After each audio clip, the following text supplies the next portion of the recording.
Alright, here's where we're at.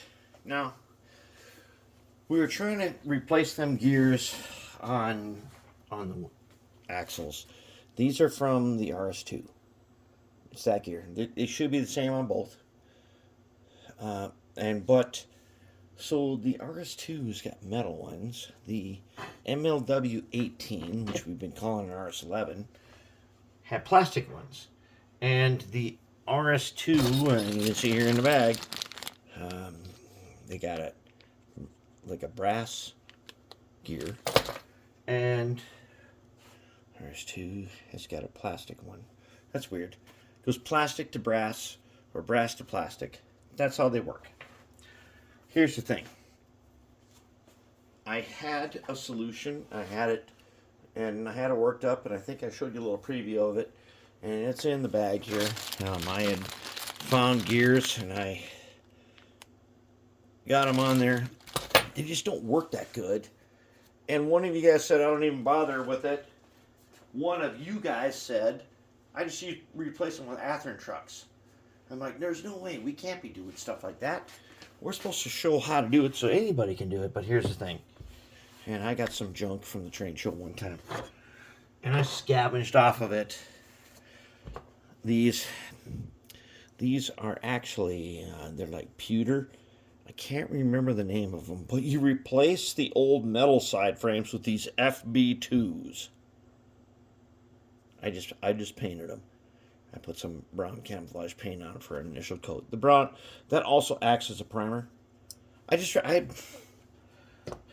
It just so happens that this underframe fits so perfect on these that why waste more time? Let's just do it. We'll worry about fabricating gear drives and stuff. We'll worry about that for a different project. We have done so much gear stuff over the last couple of years that let's just get this thing running. And how cool would it be if our MLW 18, RS11, but actually an MLW 18, how cool would it be if it had these FB2 trucks on, which are sitting in my junk box? I think it'd be pretty cool. That'd be pretty good. That's what we're going to do. We're not going to mess around. We got other stuff to do, and I'm going to need your help. I need your guys' help on something, and I'm going to put out a separate video in a second here about, I need some help on how to figure out what decoder to put in that T669. But for now, and I've already tested this a little bit. It turns out that the underframe fits so perfect for those Athearn trucks. And I love FB2s, especially those pewter ones that came in a kit you had to put on. They only work on the old school metal side frames. I did that, and now that I had to solder on a wire to one of them because it was missing.